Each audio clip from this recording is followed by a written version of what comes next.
It is the first evening of Passover. Mama and Sarah set the table. "We mustn't forget to make a place for Elijah," Sarah says. Every year at Passover, Sarah sets a place and leaves the door ajar so Elijah the prophet can come in and visit the seder. "I would never forget," Mama says, "but it's awfully cold to leave the door open." Outside the window, a cold wind blows. Fat raindrops tap the pane. "Let us in." Papa brings the colorful Passover plate. Little Jacob brings in matzah wrapped snugly in a napkin. I have a job too. Sarah counts the places at the table. There are 6 places and 5 in their family. Mama, Papa, Ruthie, Jacob, and Sarah. That leaves an empty seat. "Elijah will sit next to me," she says. Mama lights a fire. The flames yell at the cold with hot tongues. "Go away!" "So cold for spring," says Papa as he looks out the window. Across the street are shops with apartments above, where the shop owners live. Music Man Miguel, Donut Dan, Bagel Ben, Mrs. Faze, who arranges flowers, and the boy who sells magazines and chews bubblegum. The sky is melting from blue to gray. Soon it will be dark. The lit-up windows across the street go off and on. "Look," Jacob says, "the eyes of the buildings are blinking. Now they're closed." "The power has gone off on the other side of the street," Papa says. "Oh no," Sarah says, "the neighbors will get cold." "I hope it's fixed soon," Mama says. "Everyone, wash your hands." The family begins their Passover seder. They say prayers, including one for power to return for the neighbors. They tell stories about Moses and the Jewish people escaping from slavery into the Promised Land. "Did you hide the afikomen?" Jacob asks Papa. Later, the youngest child will find the hidden piece of matzah and get a prize. That is Jacob. Papa winks, which means yes. Suddenly, a hubbub on the stairs and a knock on the door. "It's Elijah the prophet," Jacob says. "He doesn't knock, he just slips in," Ruthie tells him. Mrs. Faze carries a bouquet of tulips from her shop. "I don't have any light," she says. "Please join us for dinner," Mama tells her. Mrs. Faze sits in Elijah's seat. "I'd better set another place," Sarah says. "Did I take someone's seat?" Mrs. Faze asks. "No," Mama and Papa say at once. Sarah sets a new place for Elijah. She pulls up another chair. Now there are 6 people and 7 seats, including the empty chair for Elijah. Papa serves chicken soup, fragrant with dill and onions, a matzah ball floating like a tasty island in the broth. He explains the Passover meal to Mrs. Faze. He tells her about the matzah and how the Jewish people had to leave Egypt before their bread rose. He tells her about the seder plate too.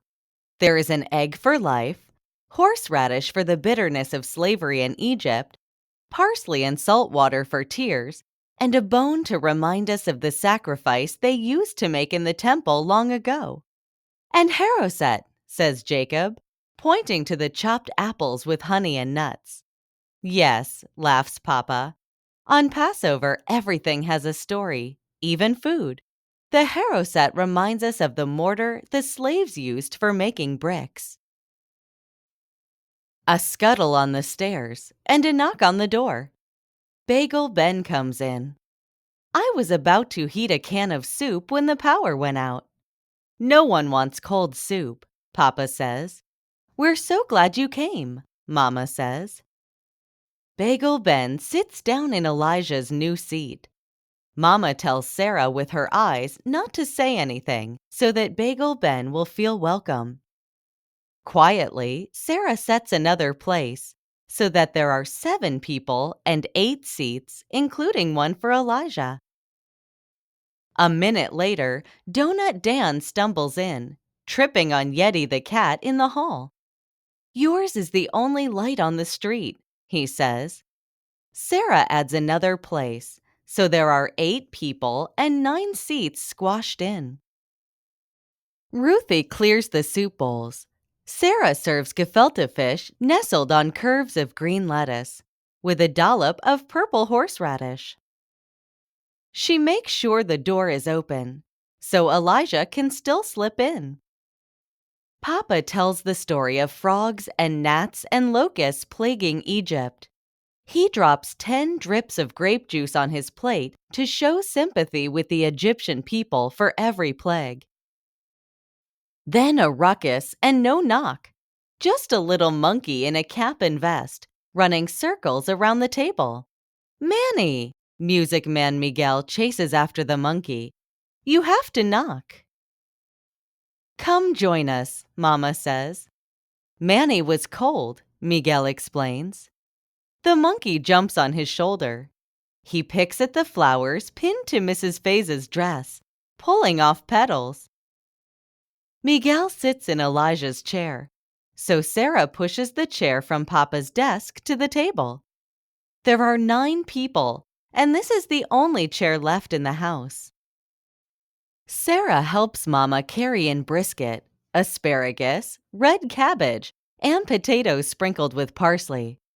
Ruthie sets down timmis, rich with carrots and raisins. "Still dark across the street," she says.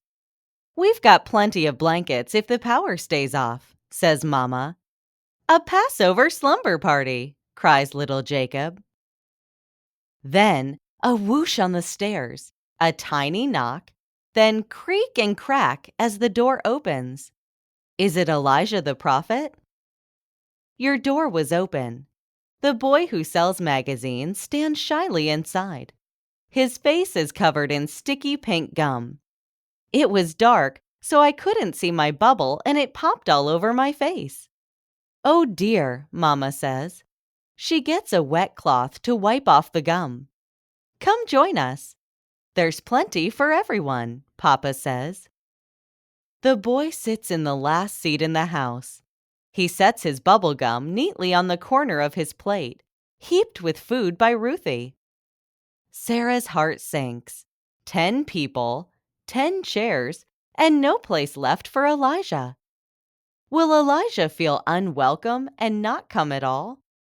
Suddenly, Manny the monkey leaps onto the table, grabs a piece of matzah, and jumps back up onto Miguel's shoulder.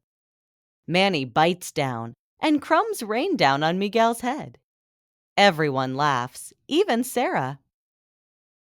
"Thank you," says the bubblegum boy. "This is the best food I've ever had in my life." "I've bought magazines from you," Papa says, "but I don't know your name." "It's Elijah," the boy says. "Finally!" little Jacob shouts. "I knew you'd come, and Sarah did too." Sarah smiles at the boy. You never know how Elijah comes, only that he does.